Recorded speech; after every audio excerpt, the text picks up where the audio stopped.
Let's nerd out about Rhodiola, baby! For improving exercise performance and recovery.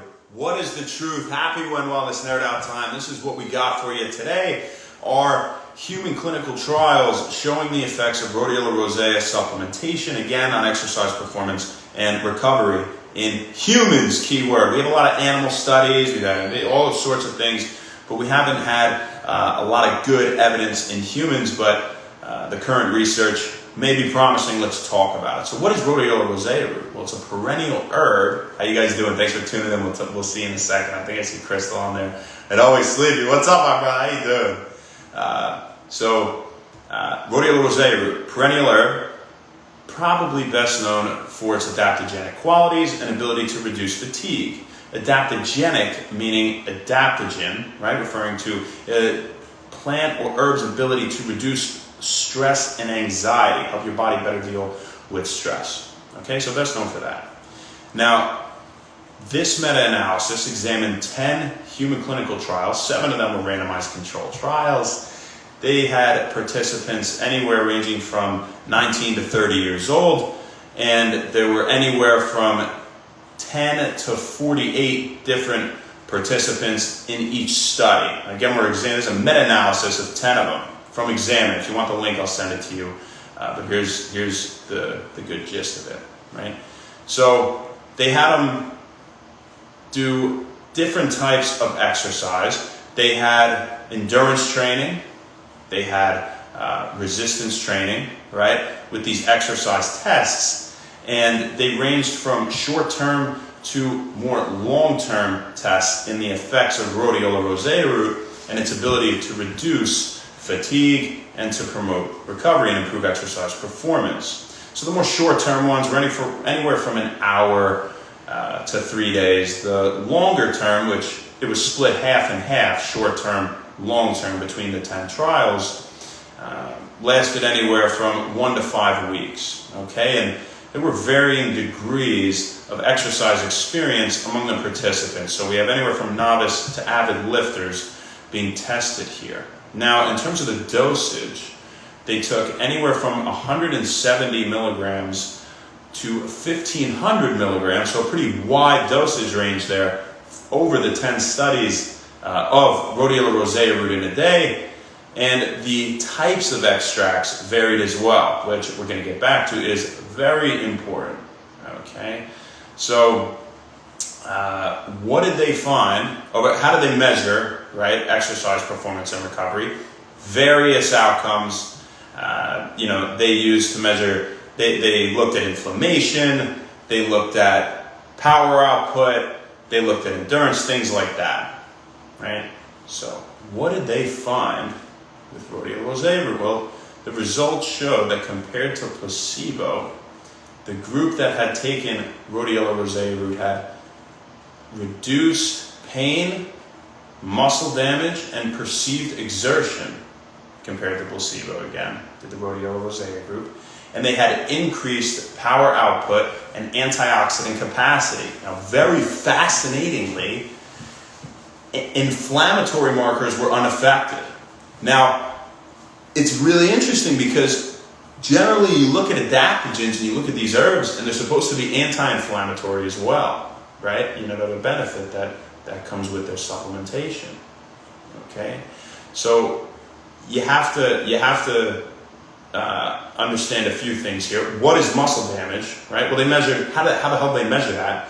Well, they measured creatine kinase levels, for example, which is an enzyme that donates a phosphate from ATP back to creatine, and it's involved in the cyclic revolution of creatine donating that phosphate to ADP and being converted to ATP, our major stored form of energy, and then going back to creatine phosphate when it gains back that phosphate from ATP via creatine kinase.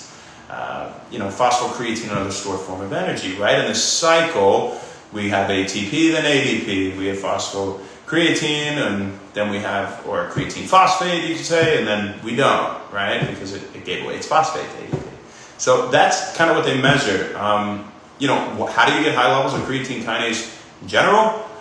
Usually it's a marker of some muscle damage. It could be damage to the heart, right? So we don't really want really high levels of creatine kinase. So of course they were reduced here, and it could be due to, you know, something like rhabdo, right? Rhabdomyolysis, where we release toxins from muscles due to, you know, working them out too hard, or having some toxins and alcohol, and, you know, excessive stress on the muscle. It can be crushed, right? And then release that type of stuff. So that's what creatine kinase is. That's what the deal with it is. They have reduced levels, reduce muscle damage, okay? And again, reduce pain as well, and reduce perceived exertion. So, you know, reduce subjective accounts of fatigue, right? So maybe true. Can it allow us to work out a little bit harder for longer? You know, something like, yeah, that's generally the mantra for beta alanine. We'll devote another day to that. We've talked about it here at When Wellness. But really interestingly, it did not reduce inflammatory markers. Why could that be? Why could that be? We have to take all of this with a grain of salt, okay? Because they didn't specify exactly which types of extracts. You know, that's a wide they used. One, you want one that's standardized for rosavins and salicylicides, 3% and 1% respectively, typically is the best form of rhodiola that you can get on the market. I'm making a supplement. It's actually very expensive to get that. It's not going to be in the one coming up. It's going to be in another one. Talk about all that another time. This is not about that. But get excited about it if you want to. Naturally enhancing mental and physical performance. It's for all natural, but you know, whatever. So what is the standard dosage in itself of rhodiola? Generally anywhere from 288 to 680 milligrams as an acute dose for reducing stress and fatigue. That's according to Examine. Doses as low as 50 milligrams have been shown to reduce fatigue. So it all depends on if it's standardized or not. If you look at your rhodiola and you just see Rhodiola rosea, there's no standardization, don't get that supplement. That's the cheap ass form of it. The rosavins, the salicylicides, they're what's responsible. They are what are responsible for these beneficial effects of reducing anxiety and stress and perceived fatigue. Apparently, you can power output, right? So, pretty cool stuff. The last thing I want to leave you with here, if I take more rhodiola, why do they say not to take more than that 680 milligrams? It will be less effective. Adaptogens tend to follow a hormetic dosage response. And in hormesis, in the supplement world, in relation to adaptogens, this means a higher dose is not necessarily better. It follows a bell curve. So, again, 50 milligrams could reduce fatigue, right? 288 to 680, reducing stress and fatigue. You get over 680, actually it can have an inhibitory effect.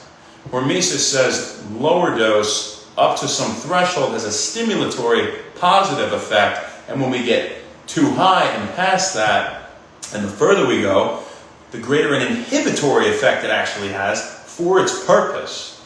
And so more is not better when it comes to rhodiola, and that's why you see common doses in things anywhere from 50 to 250 milligrams. It's generally pretty rare to see a supplement that's even in that 600 milligram range or anything of the sort. So what did they say in the study?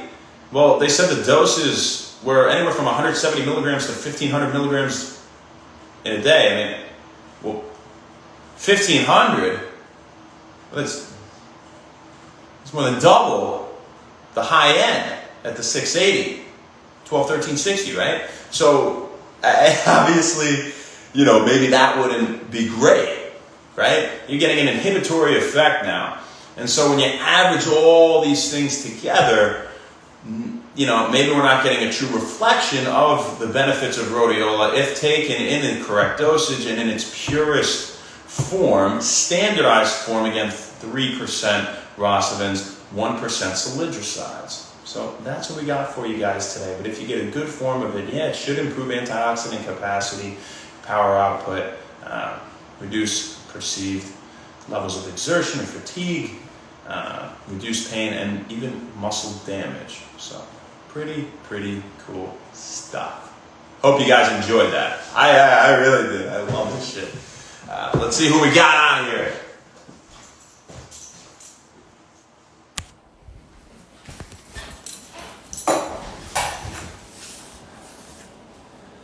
Always sleepy, we said hi to you. Omar, what's happening?